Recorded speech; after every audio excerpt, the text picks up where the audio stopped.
I'm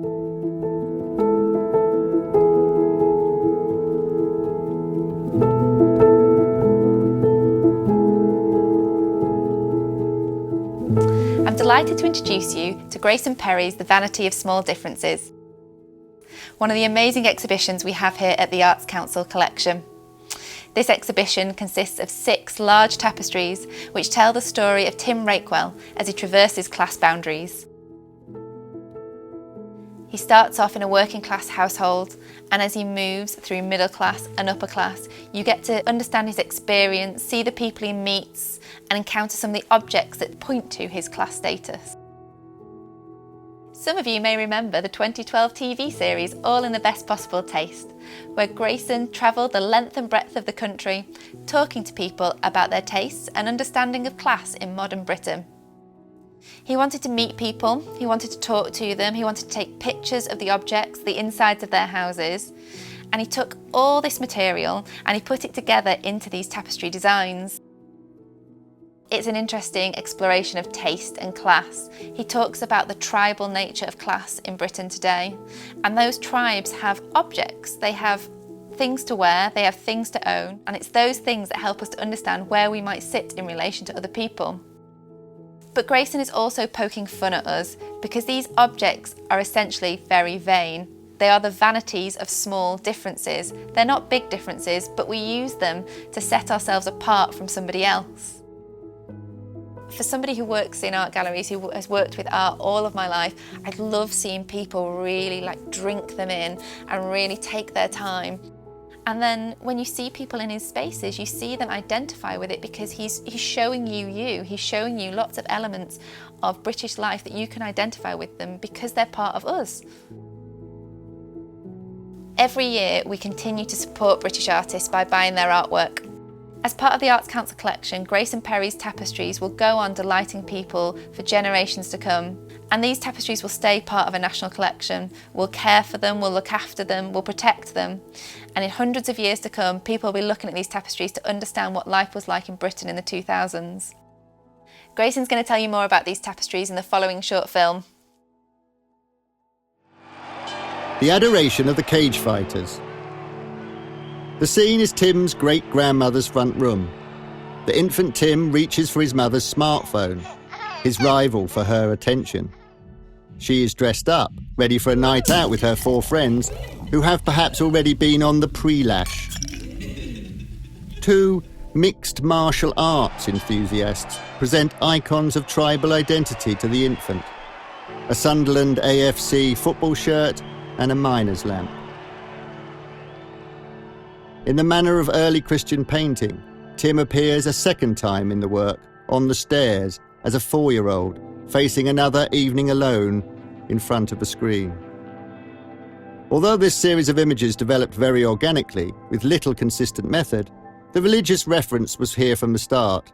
I hear the echo of paintings such as Andrea Mantegna's The Adoration of the Shepherds of 1450.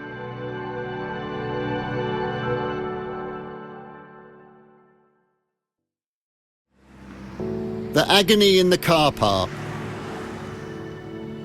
This image is a distant relative of Giovanni Bellini's The Agony in the Garden, circa 1465.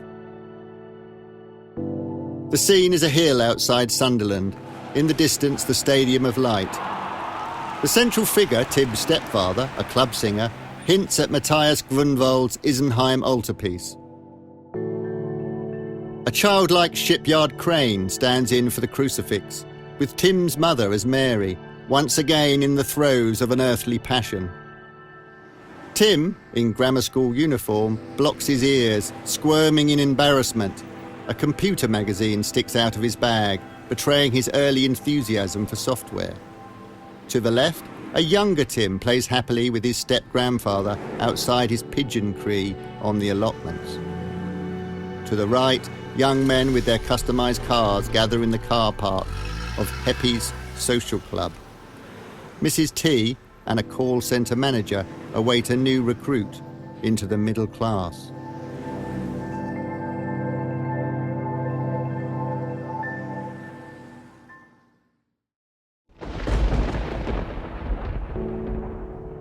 The expulsion from number 8 Eden Close. Tim is at university studying computer science and is going steady with a nice girl from Tunbridge Wells. To the left we see Tim's mother and stepfather, who now live on a private development and own a luxury car. She hoovers the AstroTurf lawn. He returns from a game of golf. There has been an argument and Tim and his girlfriend are leaving. They pass through a rainbow while Jamie Oliver, the god of social mobility, looks down. They are guilty of a sin. Just like Adam and Eve in Masaccio's The Expulsion from the Garden of Eden, circa 1425. To the right, a dinner party is just starting. Tim's girlfriend's parents and fellow guests toast the new arrival.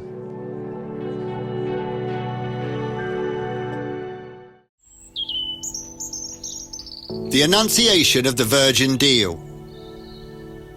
Tim is relaxing with his family in the kitchen of his large, rural, second home. His business partner has just told him that he is now an extremely wealthy man, as they have just sold their software business to Richard Branson. On the table is a still life demonstrating the cultural bounty of his affluent lifestyle. To the left, his parents-in-law read, and his elder child plays on the rug. To the right, Tim dandles his baby while his wife tweets. This image includes reference to 3 different paintings of the Annunciation. By Carlo Crivelli, The Vegetables. Matthias Grundwald, his colleague's Expression. And Robert Campan, The Jug of Lilies.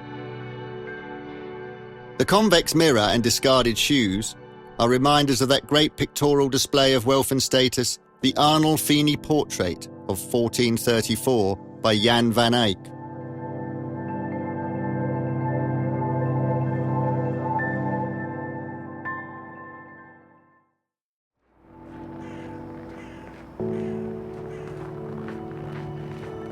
The upper class at bay, or an endangered species brought down. Tim Rakewell and his wife are now in their late 40s and their children are grown.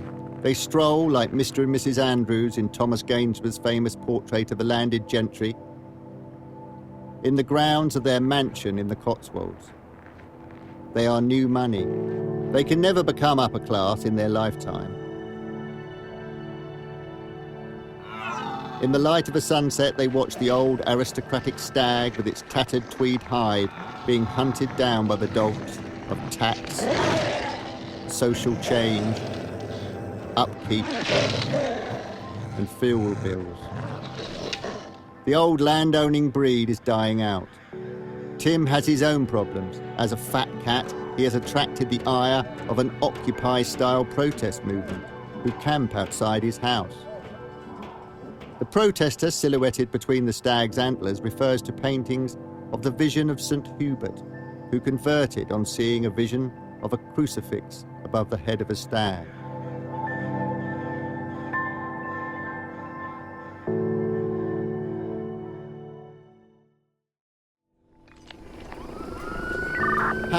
#Lamentation.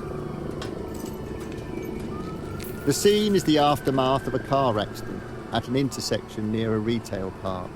Tim lies dead in the arms of a stranger. His glamorous second wife stands stunned and bloodstained amid the wreckage of his Ferrari. To the right, paramedics prepare to remove his body. To the left, police and firemen record and clear the crash scene. Onlookers take photos with their camera phones to upload to the internet.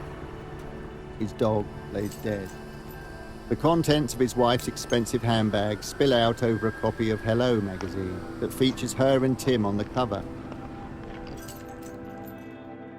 At the bottom of Roger van der Weyden's Lamentation of 1441, the painting that inspired this image is a skull. I have substituted it with a smashed smartphone.